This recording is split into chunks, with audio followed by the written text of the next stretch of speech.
ICE's mortgage monitor is out for June 2025, and the report does not disappoint. As always, it is filled with great information. This month's report is 20 pages of data.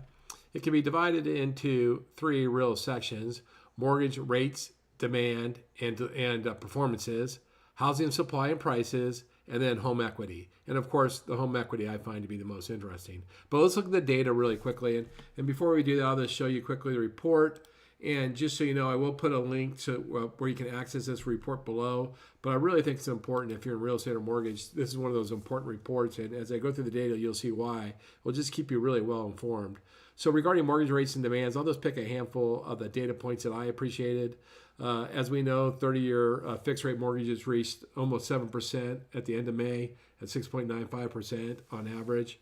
Purpose applications in May were up 15% year over year, which is good. This is interesting, and this is a unique data point that usually ICE doesn't survey for, but only 8% of prospective buyers know that they can buy with 5% down, which of course is a major education gap. So only 8% of prospective buyers know they can buy 5% down. That is way too bad. That means we have work to do, everybody. Renters cite affordability, not rates, although of course related, as a top barrier to home ownerships. So they're not worried about rates. Of course, rates affect affordability. They just can't afford it. Going to housing supply and prices, the things that jumped out for me. Inventory is up 30% year over year, but still 16% below pre-pandemic levels across the country. But 37% of the top U.S. markets have 37% of the top 100 U.S. markets have returned to normal inventory levels. Annual home prices growth has slowed to just 1.6% through May, the slowest pace in nearly 2 years. But unfortunately, 23 markets, including Denver, San Francisco, San Diego, and Phoenix, are now seeing year-over-year price declines, which is unfortunate if you have houses in San Diego or Phoenix.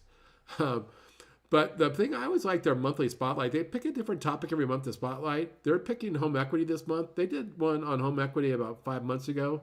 But listen to these numbers, and these should excite us.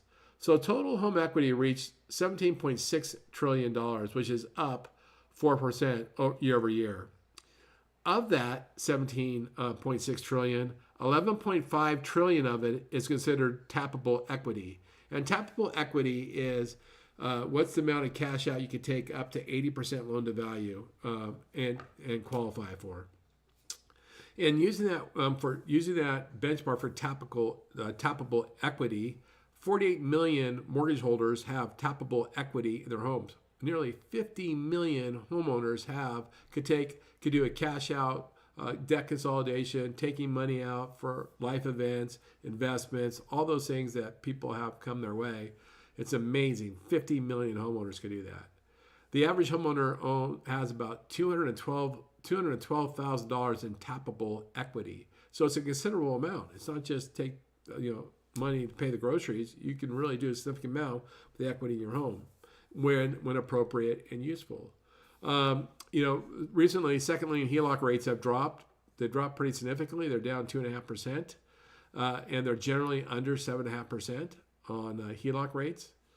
In the first quarter of 2025, there was $25 billion in second lien equity withdrawals.